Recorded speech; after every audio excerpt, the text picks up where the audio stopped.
Diyos. Ang text po na ibinigay sa akin ay nasa Joshua chapter 1 verse 8. Pang-anim po na aklat mula doon sa umpisa.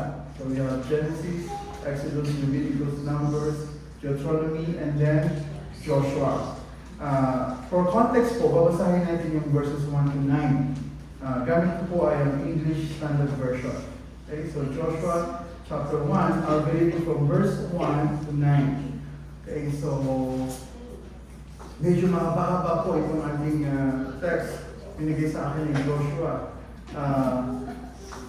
Sabi ko sa isang pastor friend, medyo mahirap yung passage kasi from Old Testament, we have to walk through para makarating sa atin panahon.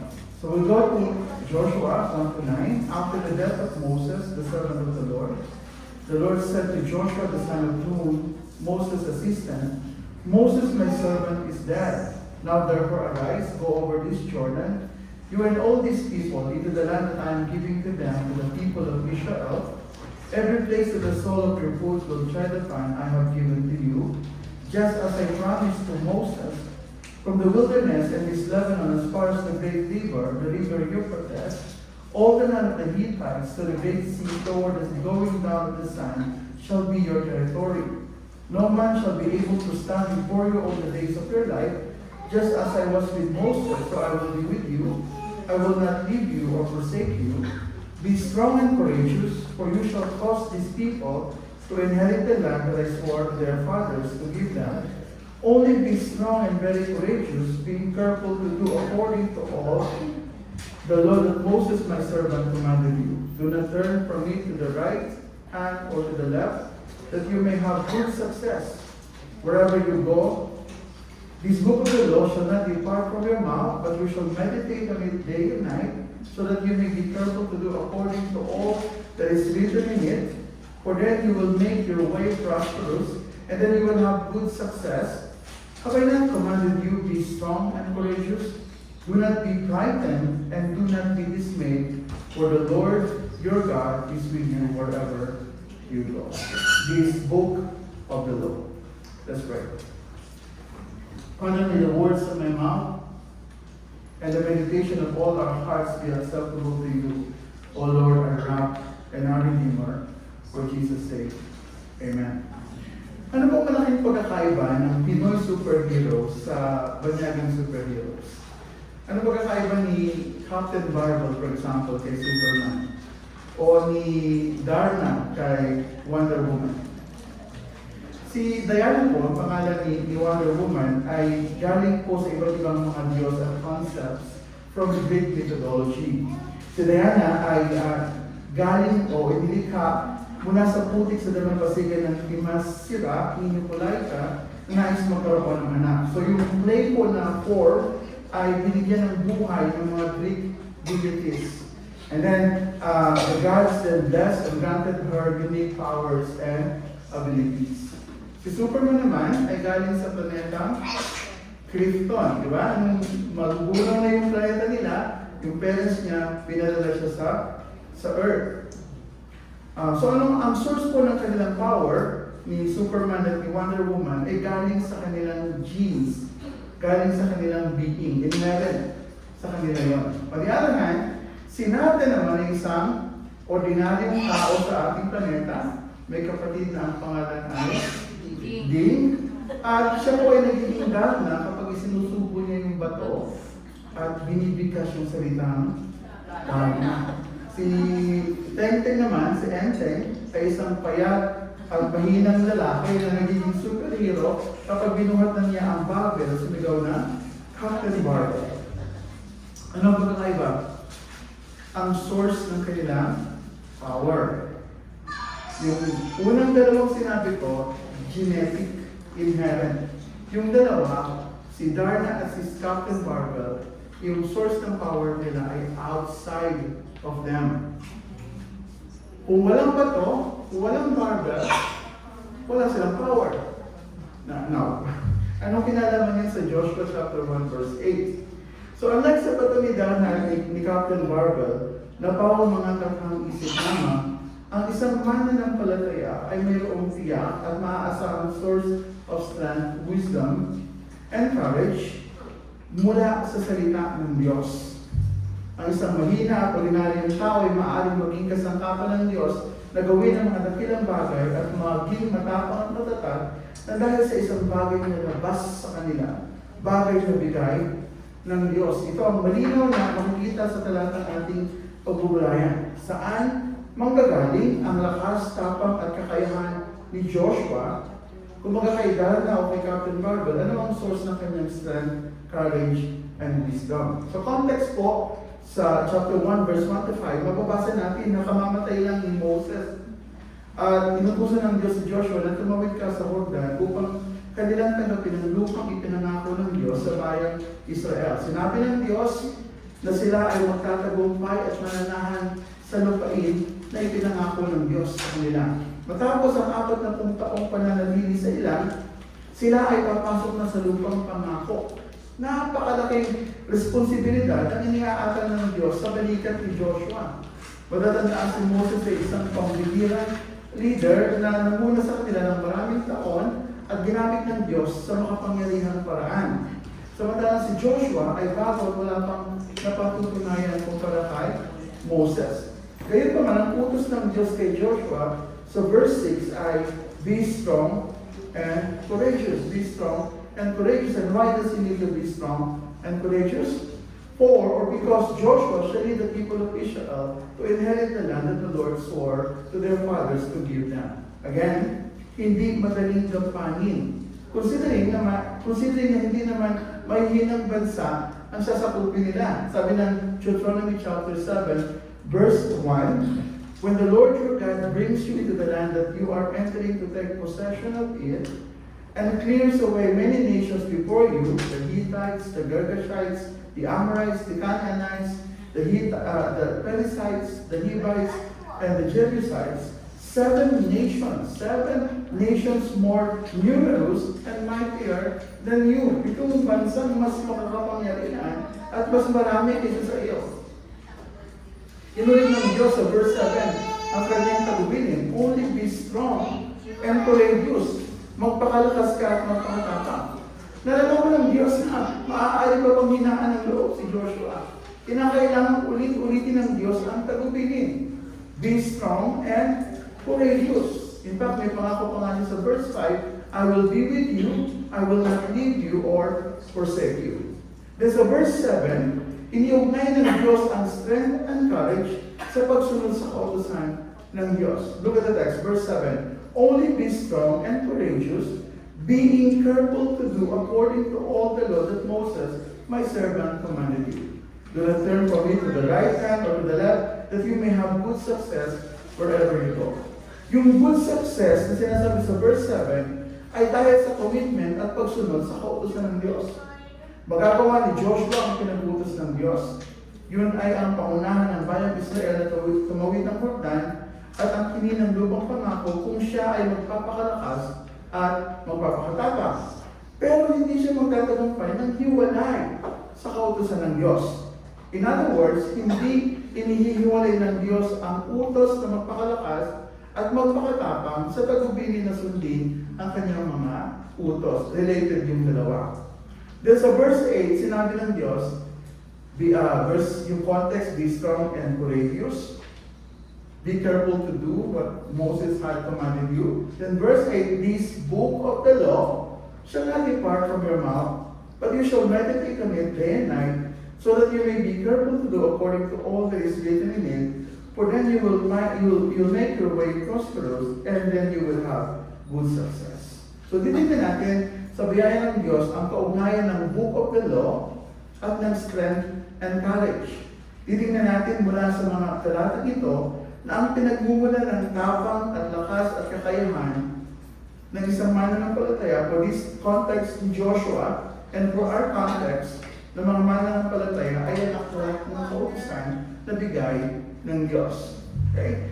So hatiin natin sa tatlong bahagi ang ating pag-aaral. There are 3 points. First, the source of strength and courage, this book of the law. Second, the attitude towards the book of the law.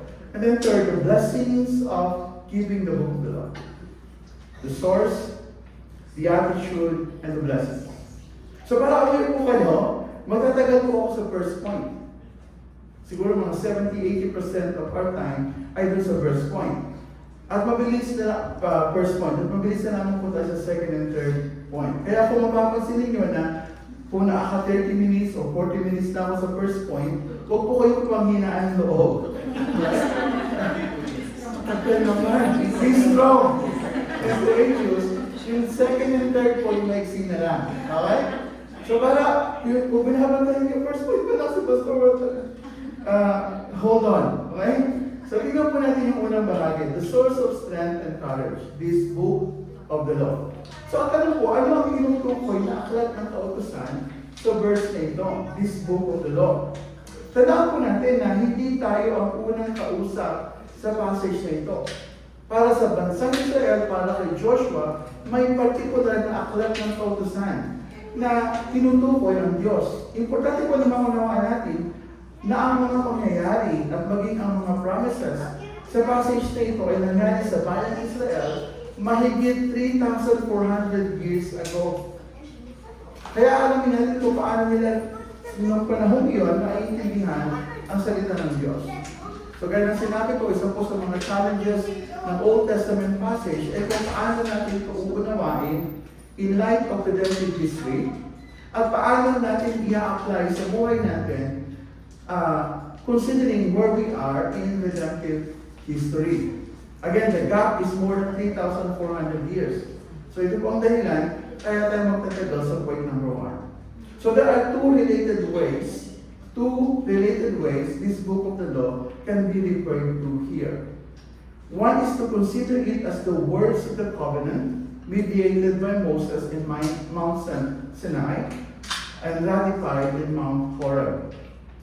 Tinatawag po ito na Mosaic Covenant or Sinai Covenant. And two is to consider it as the written words of God or Scripture. Ito po yung pinaka-Bible nila noong time na yon. Related because the words of the covenant are written in the words of God or the Scripture. So nung sabihin ng Diyos kay Joshua, this book of the law, yung book of the law, dalawang pwedeng tingnan. Words of the covenant and words of God. Now, bakit natin kailangan tingnan yung two aspects? Patawarin niyo ako, gamit ako ng medyo technical na term, because there is continuity and discontinuity dito sa book of the law. Okay? Mayroong para sa atin at mayroong hindi para sa atin in our context. Pero importante makita natin kung bakit kailangan tingnan in two related ways. Okay? So nakapalo po sa scriptures na ito ang words of the covenant between God and the people of Israel. So first way to look at it, words of the covenant. Sabi sa Deuteronomy chapter 4 verse 13 and 14, and He declared to you His covenant which He commanded you to perform, that is the 10 commandments, and He wrote them on 2 tablets of stone, and the Lord commanded me at the time to teach you statutes and rules that you might do them in the land that you are going over to possess. God has given His covenants. Ano yung covenants? Yung 10 commandments, at saka yung statutes and rules. So there are 10 commandments, statutes, and rules that were given to the people of Israel. Matatandaan, ibinigay ng Diyos ang tipan sa bayang Israel sa bundok ng Sinai. Bababasa natin sa Exodus chapter 19, verses 4 to 6, you yourselves have seen what I did to the Egyptians and how I bore you on eagle's wings and brought you to myself. Now therefore, if you will indeed obey my voice, keep my covenant, you shall be my treasured possession among all peoples, for all the earth is mine, and you shall be to me a kingdom of priests and a holy nation.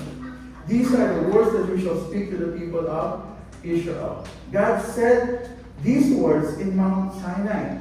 Ang context, galing sila sa pagkakaalipin sa Egypto, and we know the story, I hope we know the story, mightily, inalis sila ng Diyos sa Egypto to plagues, iba't ibang mga salot na binigay ng Diyos sa bansa, sa bayang Egypto, kay Pharaoh, itinawid sila ng Diyos sa dagat na pula, ininatan sila ng Panginoon, pinapagtagumpay sila ng Panginoon. Ang sabi ng Diyos, I brought you on eagle's wings. and brought you to myself. I made you a kingdom of priests. You are my treasured possession. Sinabi niya sa chapter 19 ng Exodus. In chapter 20, binigay niya yung, Exodus chapter 20. Ano yung binigay ka? Yung 10 Commandments. Then chapter 21 to chapter 24, iba't ibang mga tagubilin. Ang sabi doon, kung babasahin nyo, yun yung rules and statutes. Then ang sabi ng 24 verse 7 ng Exodus, then he took the book of the covenant and read it in the hearing of the people, and they said, all the Lord has spoken we will do, and we will be obedient. So binigay ng Diyos sa bayang Israel ang kanyang mga utos na pinakatipan, covenant, para kanilang sundin at nang sila'y makilalang bayan ng Diyos. Ang mga utos ng Diyos ay salamin ng kanyang moral perfection. Siya ay Diyos, at siya ang Diyos na lumikha ng lahat ng mga bagay, at natatanging Diyos na nakapag-iisa, na mayroong karapatan na mag-demand ng worship at obedience for all of His creation. Tandaan natin siya Diyos, Creator God, Supreme Sovereign, and He has all the rights to demand worship and obedience from all of His creations. At dahil siya ay Diyos na banal, He demands no less than holiness and perfections. So sa pamamagitan ng kautosan na binigay ng Diyos sa kanila, dapat silang mamuhay ng kakaiba sa mga bansa at mga taong nasa paligid nila. Sa kanilang pagsunod sa utos ng Diyos, sila ay pinagpapala ng Diyos at nananatili sa kalinga ng Diyos. At dahil ito ay isang conditional covenant, may mga pangako ng blessings kung susundin at babala ng curses kung hindi ito susundin.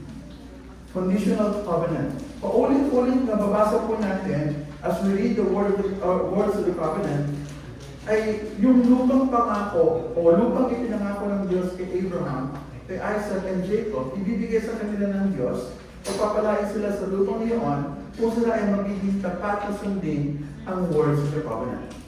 Deuteronomy chapter 30, verses 15 to 20. See, I have set before you today life and good, death and evil. If you obey the commandments of the Lord your God that I command you today, by loving the Lord your God, by walking in His ways, by keeping His commandments and His statutes and His rules, then you shall live and multiply, and the Lord your God will bless you in the land that you are entering to take possession of it. Pagpapakain ko kayo sa lupang pupuntahan nyo at aaliin nyo ninyo. If you will obey my commands, covenant words po ito, covenant promises sa bayang Israel. I declare to you today that you shall but if your heart turns away and you will not hear, but are drawn away to worship other gods and serve them, I declare to you today that you shall surely perish. You shall not live long in the land that you are going over the Jordan to enter and possess. I call heaven and earth to witness against you today that I have set before you life and death, blessing and curse. Therefore choose life that you and your offspring may live, loving the Lord your God, obeying His voice, holding fast to Him, for He is your life and length of days, that you may dwell in the land that the Lord swore to your fathers, to Abraham, Isaac, and Jacob, to give them. Tempting po para sa akin to just preach on the blessings this afternoon. Ang dali sana sabihin, ang sabi ng scriptures, sumunod ka sa Diyos and you will be blessed. Pero hindi po yun meaning, o hindi po yun ang point ng passage. Hindi ito para sa atin. Okay? Yun yung titingnan natin maya-maya na. Mapapasin po na bagamat nabibigay ang Diyos ng mga utos, ito ay kanyang ibinigay matapos na kanyang piliin, iligtas, at aliin kanya ang bayang Israel. Inibig sila ng Diyos muna, iniligtas sila ng Diyos muna, tinawag na bayang banal, sariling pag-aaral ng Diyos, sa kanyang bigyan ng utos. Ang kanilang kaugnayan sa Diyos ay dahil sa pag-ibig at biyaya muna ng Diyos.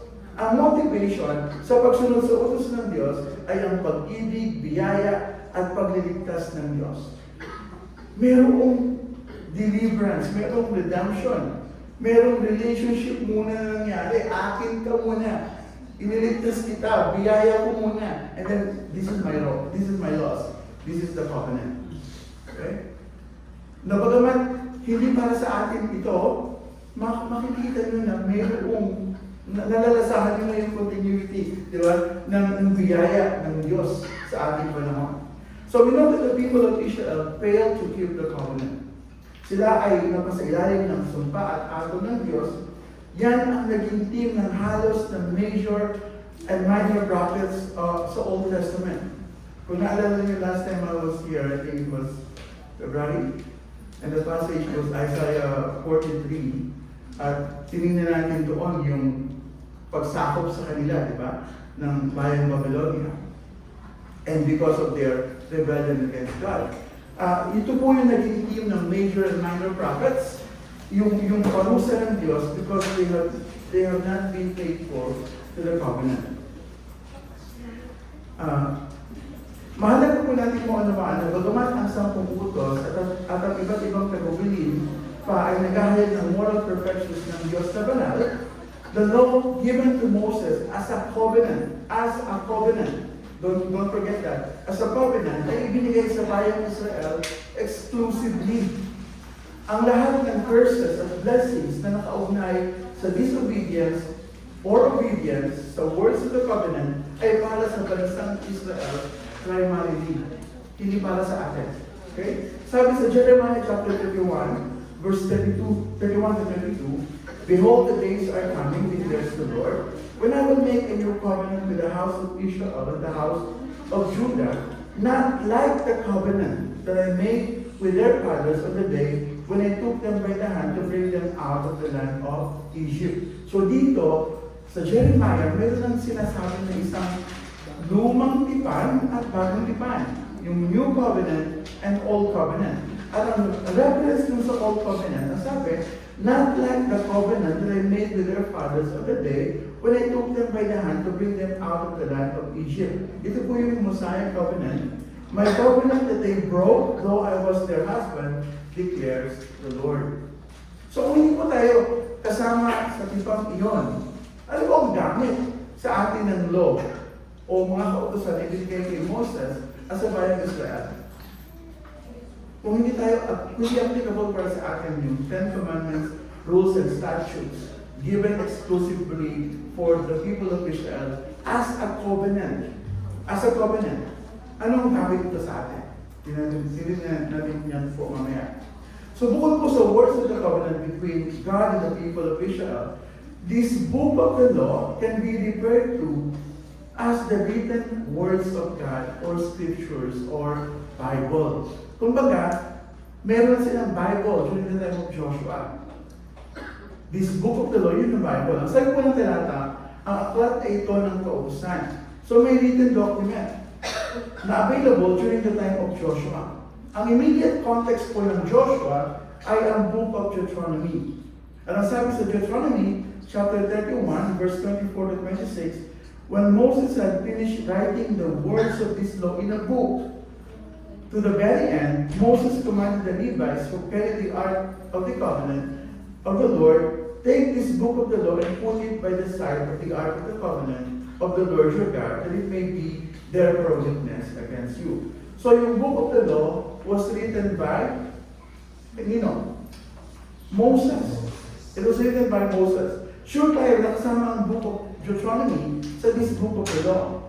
So Joshua chapter 8 verse 31, binanggit na just as Moses, the servant of the Lord, had commanded the people of Israel, as it is written in the book of the law of Moses. Inulit po pa po yung book of the law of Moses sa Joshua 23 verse 6 at maging sa 2 Kings 14 verse 6. So yung written law of covenant along with the entire writings of Moses become known as the Torah of Moses or the book of the law.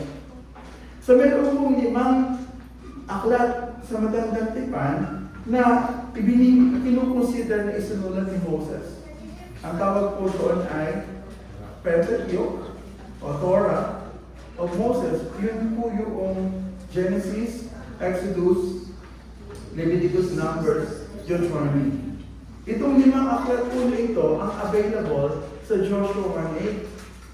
Masasabi po natin na ang Book of the Law ay tumutukoy sa written words of God or scriptures available at the time. Yun ang Bible nila. Ang 5 aklat na ito ay hindi lamang naglalaman ng 10 Commandments. It also includes instructions regarding how to live before God, how to approach God by dealing with their sins, kagaya ng mga sacrifices, halimbawa sa Leviticus, at kung paano magbuhay na magkakasama sa ilalim ng biyaya ng Diyos. Now, sa pagpapatuloy ng kasaysayan ng pagliligtas ng Diyos, or in the progress of redemptive history, at habang patuloy ang revelations ng Diyos, nadadagdagan ang scriptures. Di ba? Later on, sabi sa Luke chapter 16, verse 16, the law and the prophets were until John. Meron ng law that refers to the writings of Moses, the Pentateuch, the law and the prophets were until John. Sinasabi ni Jesus Christ mismo, ng Panginoon Jesus mismo, sa Luke chapter 24, verse 44, these are my words that I spoke to you while I was still with you, that everything written about me in the law of Moses, in yung Pentateuch, and the prophets, in yung major and minor prophets, and the Psalms must be fulfilled. So yun ang bumubuo ng Old Testament scriptures. Joshua has the 5 books. We now have, at the time of Jesus Christ, they have now the Old Testament scriptures. Law, prophets, Psalms, wisdom literature. They have all the Old Testament. Well, with the coming of the Son of God and the inauguration of the New Covenant, the New Testament scriptures were added. Hebrews chapter 1, verse 1 and 2, long ago, at many times and in many ways, God spoke to our fathers by the prophets, but in these last days He has spoken to us by His Son, whom He appointed the heir of all things, through whom also He created the Word. Sa 1 Thessalonians chapter 2, verse 13, sabi ni Paul, nagpapasalamat kami sa Diyos kasi kinukonsider niya yung salita namin na hindi salita ng tao, kundi salita mismo ng Diyos. In 1 Peter, 2 Peter chapter 3, verse 15 to 16, sabi ni Peter, yung mga sulat ni Apostle Paul, na baga mahihirap, ay pinipilit natin unawain. And count the patience of our Lord as salvation, just as our beloved brother Paul also wrote to you according to the wisdom given him. Kinukonsider ni Peter na yung mga sulat ni Apostle Paul ay scriptures. As he does in all his letters, when he speaks in them of these matters, there are some things in them that are hard to understand, which the ignorant and unstable twist to their own distractions as they do other scriptures. So, si Peter, one of the apostles, considered the writings of the Apostle Paul as scripture. Kasi kinilagay niya or kinumpare niya dun sa other scriptures. And he has most, I'm sure, referring to the Old Testament scriptures. So, we have, in our time, the whole Bible. So, paano natin kung i-apply ang the words of the covenant? Now, so Joshua has the first 5 books of the Bible, which includes the words of the covenant. For us as Christians, we have the whole canon of scriptures available to us. That is the 39 books of the Old Testament and the 27 books of the New, 66 books po lahat. How then Joshua 1:8 relevant sa ating mga mananampalataya ngayon? Okay? So we took 3,400 years of scripture and apply it to our time. So sabi, we have already mentioned, sa una, paano natin i-apply ang words of the covenant? That is the 10 Commandments and its annexes, yung rules and statutes. We have already mentioned that the Mosaic Law was given exclusively for Israel. Ibig po bang sabihin, brother, yung 10 Commandments, hindi na para sa atin. Hindi na tayo sakop ng 10 Commandments. Hindi na tayo susunod sa 10 Commandments. Hindi po yun ang sinasabi natin. Later on, we'll come to that. Pero ang unang sinabi ng Scripture, sabi ni Apostle Paul sa Romans chapter 7, verse 7 to 8, what then shall we say? That the law is sin? Discussion ito ni Paul doon sa pagiging makasalanan ng isang tao. Sabi niya, that the law is sin? By no means. Yet, if it had not been for the law, I would not have known sin. For I would not have known what is to covet, if the law had not said, you shall not covet. But sin, seizing an opportunity through the commandment, produced in me all kinds of covetousness, for apart from the law, sin lies dead. Anong gamit ng 10 Commandments? Anong gamit ng kautusan? Sa pamamagitan ng kautusan, makikilala natin ang ating mga kasalanan. At ang kawalan natin ng pag-asa dahil hindi natin kayang sundin ang mga utos ng Diyos dahil sa taglay nating kasalanan. The 10 Commandments reveals and defines sin. And because of the 10 Commandments, because of the law, we know that we are sinners. And we are unable to obey God sa lahat ng kanyang ipinag-uutos. Sabi ng Galatians chapter 3 verse 19, sabi rin ni Apostle Paul, why then the law? Why then the law? Why was the law given? It was added because of transgression, until the offspring should come to whom the promise had been made, and was put in place through angels by an intermediary. So dalawang bagay po ang mapapansin natin dito. Una, the law was added because of transgressions. The law defines what sin is, the law reveals sin, and the law regulates or restrains sin. Isa sa mga gamit ng kautusan yan. It regulates and restrains sin. Pangalawa na makikita po natin dito, the law referring to the Messiah covenant was temporary. Ang sabi, the law was added because of transgression at may time element po dito hanggang kailan? Until the offspring should come. Ito yung sinasabi ko. The law as a covenant ay mayroong limitation, mayroong time reference. Effective siya until Christ came, until the offspring should come. Then, Galatians chapter 3, verse 23 to 24, now before faith came, we were held captive under the law, imprisoned until the coming faith would be revealed. So then the law was our guardian until Christ came, in order that we might be justified by faith. Ang sabi po ng passage, the law was our guardian until Christ came. Or doon sa New American Standard Bible, ang sabi, therefore the law has become our tutor to lead us to Christ so that we may be justified by faith. Or sa Amplified Bible, ang sabi, with the result that the law has become our tutor and our disciplinarian to guide us to Christ. I hope I'm not being very academic sa approach natin dito. Ang gusto ko lang makita natin is the law brings us to Christ. The law brings us to Christ. Christ Jesus fulfilled the law. Hindi po tayo maaaring maligtas at naging walang sala sa pamamagitan ng kautusan, kundi sa pamamagitan lamang ng pananampalataya sa Panginoong Jesus. The law, the 10 Commandments, and its annexes of the Old Covenant and the Scriptures bring us to Christ. Amen. Bring us to Christ. Romans chapter 10 verse 4, for Christ is the end of the law for righteousness to everyone who believes. Christ is the end of the law. He is the goal. All of these points to Christ.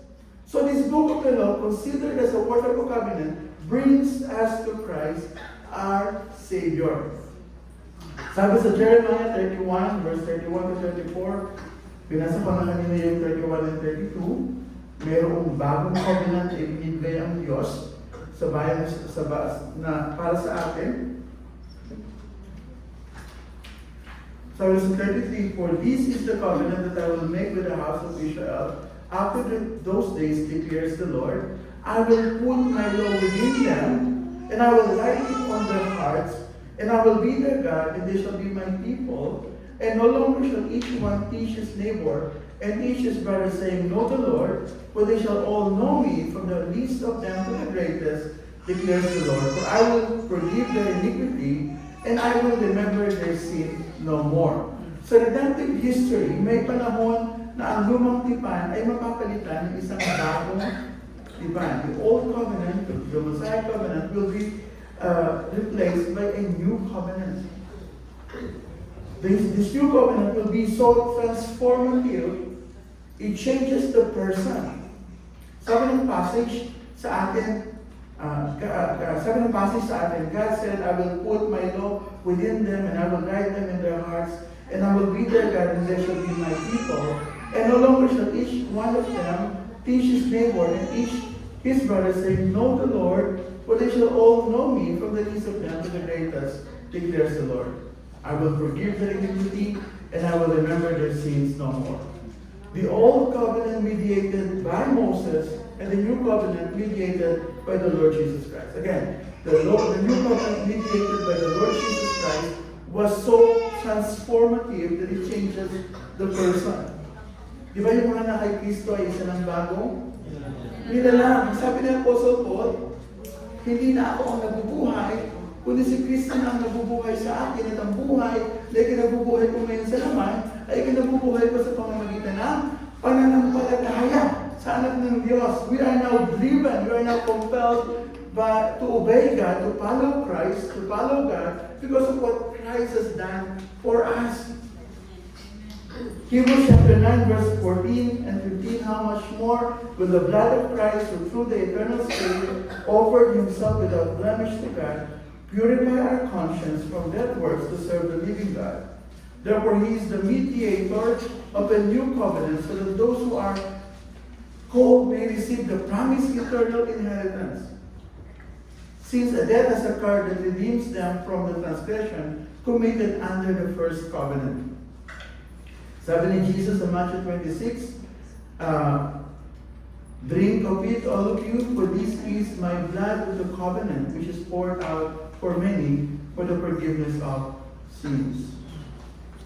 So, ano ang end ng Old Covenant? Ang law given as a covenant? Si Christ. It points us to Christ. Ano ang applicable sa atin ngayon?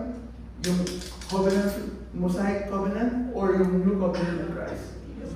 New covenant in Christ. Ginamit yun ng Diyos to point us to Christ. So bakit mo babasahin ang Old Testament? Bakit mo babasahin ang 5 books, first 5 books?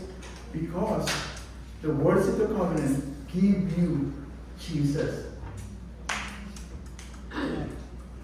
Kung lahat ng hindi mo kayang sundin, sinulpil ng Panginoon. Sinunod niya para sa iyo. So paano naman natin i-apply ang first 5 books as the words of God? Tingnan nito maigi mga kapatid. Sa Romans chapter 3, verse 21 to 22. Ito yung sinasabi ko ng continuity and discontinuity. Sabi ko sa verse 21, But now, the righteousness of God has been manifested apart from the law, although the law and the prophets bear witness to it. Narinig niyo? Sabi doon, but now, ano yung now? This period of redemptive history, this side of the cross, ito ang panahong kinabibinanan natin. But now, sinusulat ito ni Paul sa Grace, sa Christian Church, sa panahon ng mananampalatayang Kristiyano. But now, the righteousness of God has been manifested apart from the law. Which law? What law? Sabi doon, hiwalay sa kautusan. Pero ang sabi ng sumunod na talata, bagaman, although the law and the prophets bear witness to it. Ano yung unang law? At ano yung pangalawang law? Nakukuha niyo po yung logic ni Paul. Basahin natin ulit. But now, the righteousness of God has been manifested apart from the law, hiwalay sa kautusan, although the law and the prophets bear witness to it. Yung unang law po doon, I believe, refers to the Mosaic law. the law of the covenant. The righteousness of God manifested apart from the law of the covenant. Bakit apart from the law of the covenant? Because the law of the covenant was fulfilled in Christ. It points us to Christ. The righteousness of God is now revealed in Jesus Christ apart from the law of the covenant. Although the law and the prophets, yung law, referring to the words of God, diba dalawa yung tinitingnan natin? Yung words of the covenant and the words of God. Although the words of God, kasi yung law and prophets ay, ano ba tawag doon? Shorthand ng Old Testament scripture. Law and the prophets bear witness to it. The sign of the cross, the righteousness of God, has been manifested apart from the law of covenants. We cannot be saved by obeying the law, since we cannot perfectly obey the law. Also the law, that is the scriptures, the written word of God, bear witness that the righteousness of God will be manifested in Christ. Sabi sa verse 22, the righteousness of God through faith in Jesus Christ for all who believe. So paano po nag-bear witness ang book of the law sa pagdating ni Christ? So ano ang meron sa Genesis, for example, that bears witness to the Lord Jesus Christ? Genesis chapter 3, verse 15. Remember that? I will put an enmity between you and the woman, and between your offspring and her offspring. He shall bruise your head, and you shall bruise his heel. Merong promised offspring. So Genesis chapter 22, verse 18, and in your offspring shall all the nations of the earth be blessed, because you have obeyed my voice. May pangako din kay Abraham, through his offspring, all nations will be blessed. Nasaan yun? Nasaan passages yun? Nasa Genesis, writings ni Moses. Anong sabi ng Galatians 3:8 and 16? And the scriptures, foreseeing that God would justify the Gentiles by faith, preached the gospel beforehand to Abraham. Bili po yung ano siya, no? Alas 3 lang sila, ay 3:25. Okay. Kinabahan ako na sa so, and the scriptures foreseeing that God would justify the Gentiles by faith, preach the gospel beforehand to Abraham, saying, in you all nations will be blessed. Now, verse 16, the promises were made to Abraham and to his offspring. It doesn't say, and to offsprings, referring to many, but referring to one, and to your offspring, who is Christ. Kung babasahin niyo ang Genesis, sa unang mga kapitulo pa lang, pinupoint na tayo sa seed, sa offspring. At yan ay si Jesus Christ as fulfilled in Galatians chapter 3. Sa Exodus, for example, anong mababasa natin? Makikita natin ang pagliligtas ng Diyos sa bayang Israel from slavery in Egypt through God's chosen mediator na si Moses. Makikita natin ang team ng Passover Lamb. Alam niyo yung Passover Lamb, di ba? Kailangan nilang pumatay ng isang lamb so that yung spirit of death will pass over them and they will be saved. Sino ang tinutukoy naman? It points to whom? It points to Christ. Exodus speaks of the tabernacle. Nagbigay ng napaka-elaborate instructions ang Diyos paano itatayo ang tabernacle. Ano ang tabernacle? So people would meet God, di ba? It is a place where people will meet God. Sino ang tabernacle sa New Testament? Sino ang temple sa New Testament? Christ. Leviticus. Yung sacrificial system ng Leviticus. It all points, the guilt and sin offering, the atonement in the books of Leviticus all points to the Lord Jesus Christ. Numbers. Anong famous passage sa John ang nagre-refer sa Numbers? John chapter 3 verse 14 and 15, and as Moses lifted up the serpent in the wilderness, so must the Son of Man be lifted up, that whoever believes in Him may have eternal life. Yung ikagatin ng ahas ang bayan ng Israel because of their idolatry and rebellion. Ang sabi ng Diyos kay Moses, gumawa ka ng brazen serpent so that those who will look ay hindi mamamatay. sa number 6.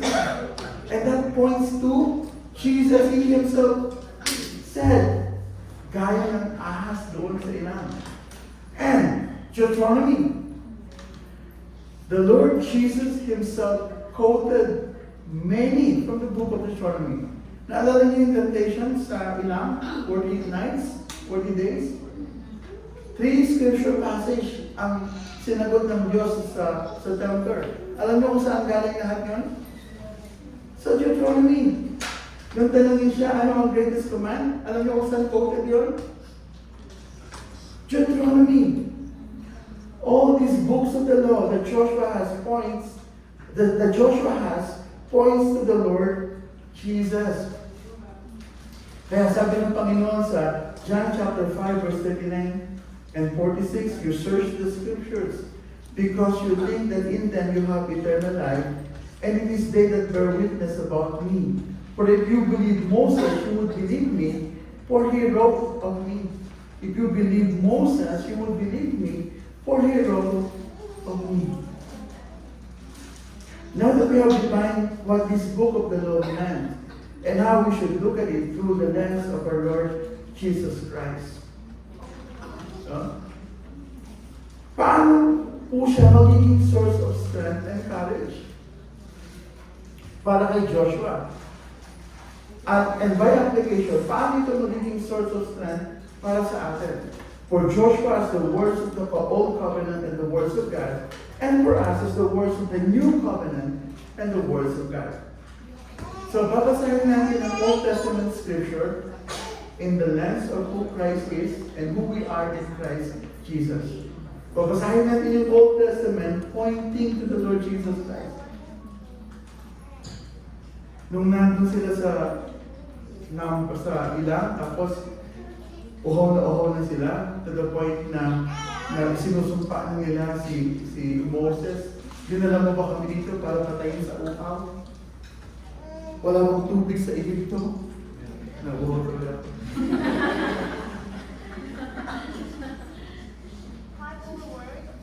Pinainom sila ng Diyos mula sa bato, di ko ba? So paano natin titignan yun? Di ba si Christ yung rock? Nung sila ay nagugutom na, magreklamo sila, buti pa sa Egypto, may biryani, may pulaw, may mandi. Dito wala kami makain. Binigyan sila ng Diyos ng mana, ng pugo. So, paano natin babasahin yun? John 6. Diba? I am the bread of life. Ako ang tinapay ng buhay.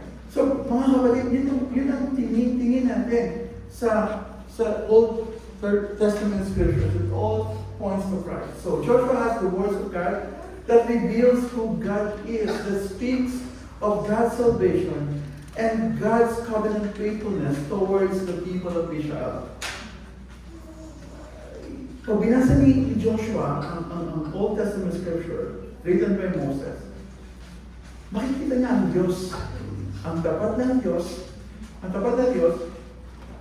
tagapagligtas ng Diyos. So let's look at the brief summary of at least Genesis and Exodus. Yan na, dalawa lang. Kasi kung 5, matagal. Just look at the brief summary. I just want you to whet your appetite on what's in Genesis and Exodus. See how this could strengthen Joshua and give him courage. Genesis speaks of an almighty creator. He is the king over all his creation. God created to reveal his glory and made man his image bearer. This man that he creates despised him and rebelled and sinned against him. Yet God graciously provided deliverance. As mentioned above, he promised an offspring who will crush the serpent's head and through whom all nations will be blessed. Despite the sin, rebellion, God had promised a Savior. Ang Genesis ay kwento ng mga taong tumanggap ng biyaya ng Diyos. Those who found grace in the eyes of the Lord at namuhay ng kasama ng Diyos. Mababasa natin sa Genesis ang kwento ni Enoch, ni Noah, ni Abraham, ni Isaac, ni Jacob, at ni Joseph. Mga taong makasalanan at mahihina, yet naging kasangkapan ng Diyos upang sa pamamagitan nila ay ma-preserve ang offspring at mapagpala ang lahat ng mga bansa. As Joshua reads of these stories, he will be reminded of God, who He is, and what He has already done. This will give him strength and courage. Hindi ko alam kung paano niya babasahin ang kwento ni Joseph.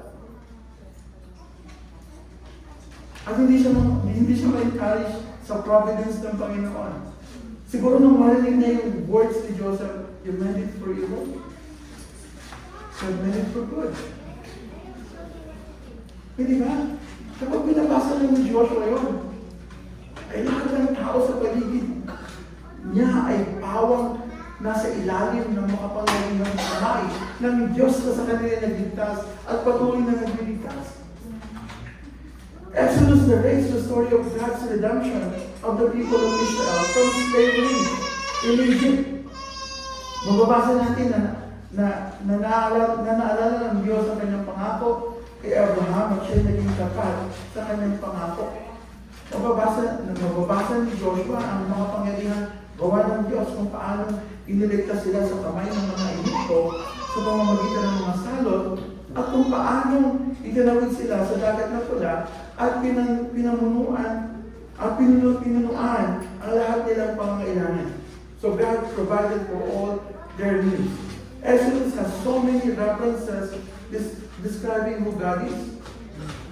Kung meron kayong time, and I encourage you to read it, hindi pala kung meron kayong time, gumawa kayo ng time and read Exodus chapter 15. At least Exodus chapter 15.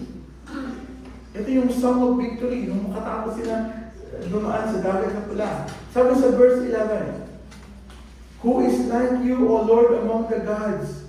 Who is like you, majestic in holiness, awesome in glorious deeds, doing wonders? Hindi ko alam kung paano hindi mai-encourage si Joshua kapag pinabasa niya ito. Ang lalaki. Ang dami. We have a glorious God doing wonders. Alam niyo kung medyo may edad na tayo, sasama ko na kayo. Alam ka naman ko lang. Nakakalimutan natin yung mga kantang pambata, di ba? Yes. Pero minsan masarap alalahanin, kapag ako'y naglalakbay sa RTL o kaya sa Sheikh Zayed, pero ang route ako po uwi, at na-traffic na, wala kang kasama kundi yung buti may data ako mga kaparinig ng mga preaching or kanta. Nakita ko yung Jesus Strong and Kind na kanta. Pero meron silang variation, sinabi na, Jesus love me, this I know, for the Bible tells me so. Wala yung sa original, binagdag nila. So kung kantang ko ba yun Tapos meron mo isang kanta na, My God is so big, so strong and so mighty, there's nothing my God can do. Di ba? We learn from those songs ng bata tayo. We should not forget it. Kapag nandiyan, lagi ko nasasabi ko kasi karanasan banban di ba? Kapag namating na yung sahod, minsan mas matagal pa yung init ng ulo mo kaysa dito sa sahod.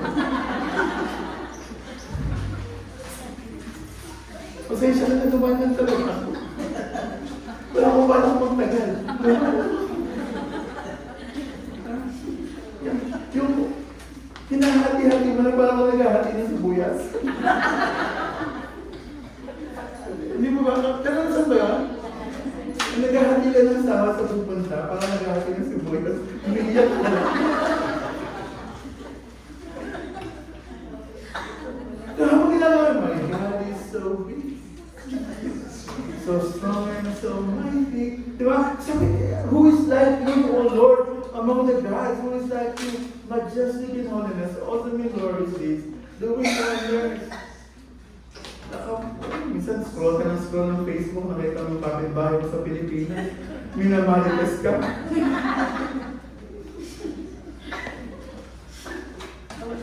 Ang tagal-tagal na sa UAE. Hindi makabili na.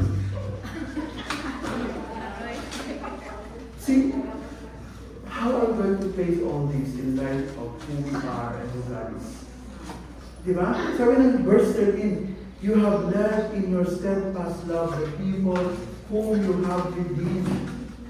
You have guided them by your strength to your holy abode. Mga kapatid, iniligtas po tayo ng Diyos. What could be more precious than that? Exodus chapter verse 15 ang sabi, the Lord will reign forever and ever. Nasa Exodus 15 po lahat yan. In Exodus chapter 34 verse 6 and 7, the Lord passed before him and proclaimed, the Lord, a God merciful and gracious, slow to anger and abounding in steadfast love and faithfulness, keeping steadfast love for thousands, forgiving iniquity and transgression and sin, but who will by no means clear the guilty, visiting the iniquity of the fathers on the children and the children's children to the third and fourth generations. See, we have here a God that is abounding in steadfast love, slow to anger, faithful, keeping steadfast love for thousands. Daniel 11:32, the people that do know their God shall be strong and take action. So stand firm and take action. This is the reason why God told Joshua, this book of the law shall not depart from your mouth. Shall not depart from your mouth, but you shall meditate on it day and night, so that you may be careful to do according to all that is written in it. Wow! Invite me again, and I will tell you how David benefits from it. Wala akong time ngayon eh. Invite me again. So that leads us to our second point. Second point, our attitude towards this book of the law. Ang sabi ng passage, shall not depart from your mouth, but shall meditate on it day and night. Shall not depart from your mouth. Bakit shall not depart from your mouth? Ano ibig sabihin nun? Basahin po natin ang scripture na naririnig natin. Basahin po natin ang scripture na naririnig natin, shall not depart from your mouth. If you're reading it with your eyes, well, helpful, pero ang sabi ng passage, shall not depart from your mouth. Paano tayo makapitiyak na kinakailangan basahin natin na naririnig natin? Ang sabi ng second word, meditate on it day and night. Ang Hebrew word po ng meditate ay haga, which means to mutter or whisper. Ibinubulong mo sa sarili mo ang mga kautusan ng Diyos. Ang meditation din, you whisper to yourself. Ginagamit ng salita. Kailan daw po natin i-meditate ang salita ng Diyos? Day and night. Tandaan po natin na wala silang copy of scripture. Nagaya natin ngayon. Wala pong printer noon. Alam mo na yan, sa kakaunti na ng kopya ng Bible.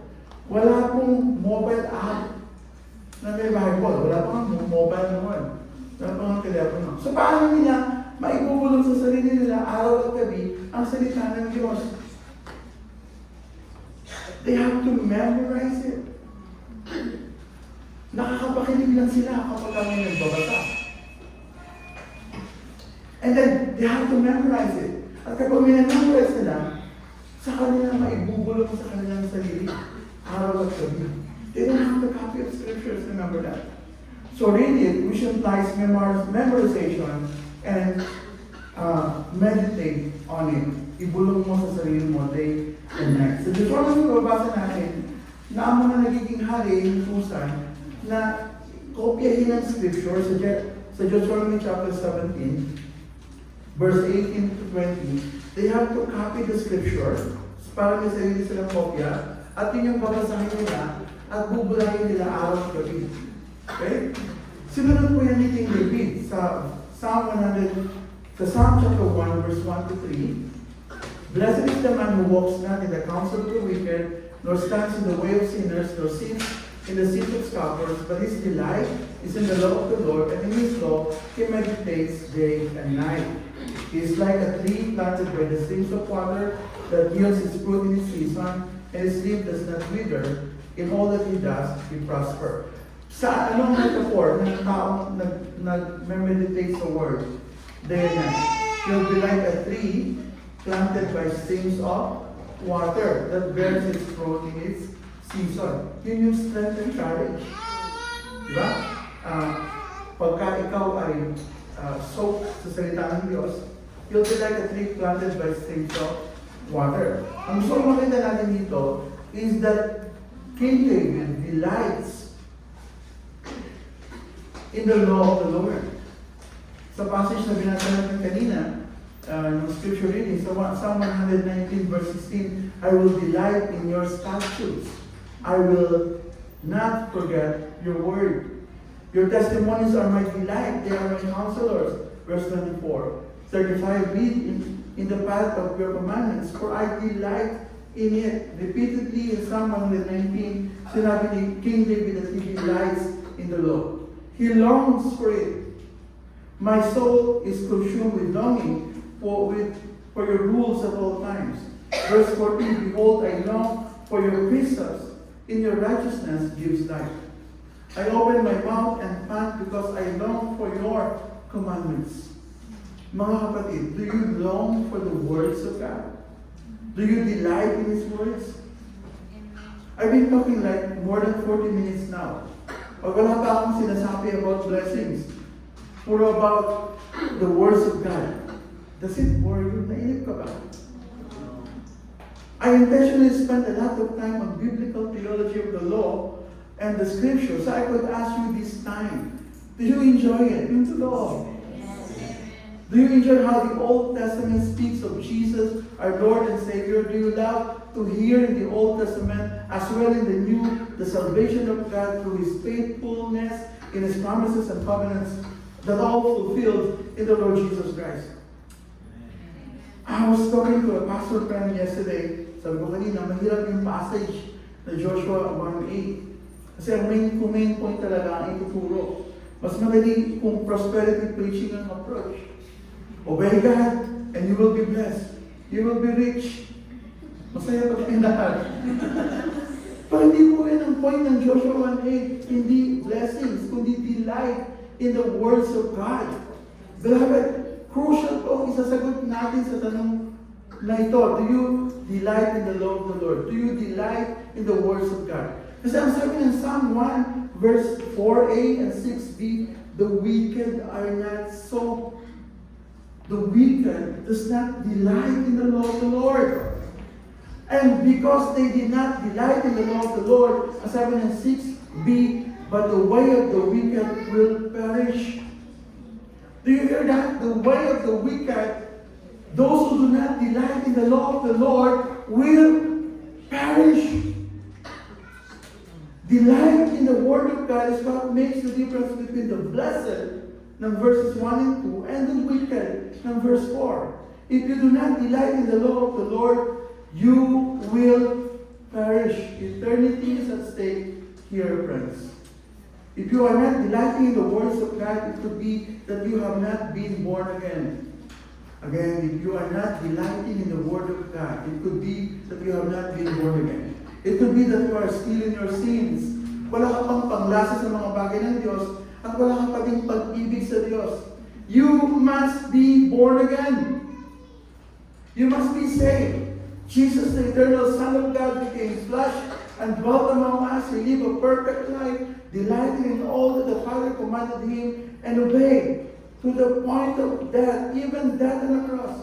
He has died an excruciating, shameful death on the Roman cross, absorbs the full wrath of God, satisfies His justice on the behalf of sinners like you and me, sinners who deserves God's condemnation. But Jesus died and rose again from the dead, so that whoever repents of their sins and believes in the Lord Jesus will not perish but have eternal life. Amen. Friends, if you haven't known the joy of salvation, repent of your sins now. Turn to Christ, run to Him, embrace Him as your supreme treasure, believe in Him, and you will be saved. And if you are united to Christ by faith through His Spirit, you will be so changed that you will delight in His Word.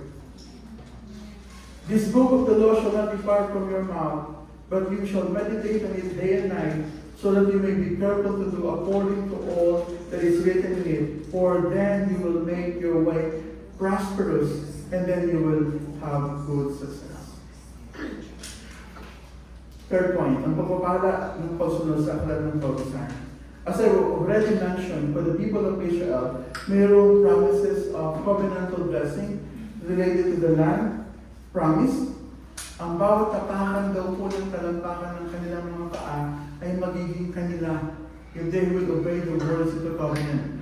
They'll be enriched in the land, hindi sila maghihirap, they'll be the head, not the tail. Can we as new covenant believers claim the same covenant promises? Maglalakad ako mula dito hanggang Sharjah, pupunta sa daan siya excited at lahat ng tapakan ng aking paa ay magiging akin. Can we claim the same covenantal promise? No, because it was for them, not for us. Can we as new covenant believers claim the same covenant promises? Maaari ko ba tayo mag-declare ng blessings, claim it, and you will receive it? Or manifest it, and it manifests it, and it will happen? I wish I have more time to unpack the blessings we have as new covenant people of God. Pero tumingin po tayo ng ilang mga passages. One is from Romans 8 and then Ephesians 1, and then I will end. Romans 8:28, and we know that for those who love God, all things work together for good, for those who are called according to His purpose. All things work together for good. Verse 32, He who did not spare His own Son, but gave Him up for us all, how will He not also with Him graciously give us all things? Ibinigay ng Diyos ang kanyang kahit sa isang anak. Eh, bakit hindi niya ibibigay ang lahat ng mga bagay sa atin? Now, ang tanong, ano yung lahat ng mga bagay? In between these verses, 29 to 31, all spiritual blessings, conformity to Christ, that we will be more conformed to the Lord Jesus Christ, that we will be more holy and godly. Para patunayan niya sa mga Ephesians 1:3, Blessed be the God and Father of our Lord Jesus Christ, who has blessed us in Christ with every spiritual blessing in the heavenly places. Pagpapalang spiritual po ang nakalagay. Ibig bang sabihin hindi na tayo makakaasa sa Diyos ng pagpapalang material? No. Ang Diyos ay tapat sa kanyang mga pangako, at ang pangako niya ay hindi tayo iiwan, hindi tayo pababayaan, hindi tayo mapagkukulangin. Hindi tayo mapagkukulangin ng Diyos. Pero may mas mahalaga kaysa material blessings, at yan at ang lahat ng mga pagpapalang spiritual na mayroon tayo ng dahil kay Kristo. Kung ikaw po ay pinanghihinaan ng loob dahil sa mga mabibigat na pinagdadaanan, read God's Word. Meditate on it. Pray to God. Talk to other faithful and mature believers in the Lord. You'll find strength and courage in the words of God. Let's pray. Father, make us worthy of the calling and fulfill every soul for good and every work of faith by your power, so that the name of our Lord Jesus may be glorified in us and us in Him, according to your grace and the Lord Jesus Christ, in whose name we pray. Amen. Ang pag-ibig ng Ama, ang biyaya ng Panginoong Jesus at ang pakisama ng Banal na Espiritu ay sumatin nawang lahat ngayon at magpakailanman. Amen. Amen. Lahat ng Panginoon.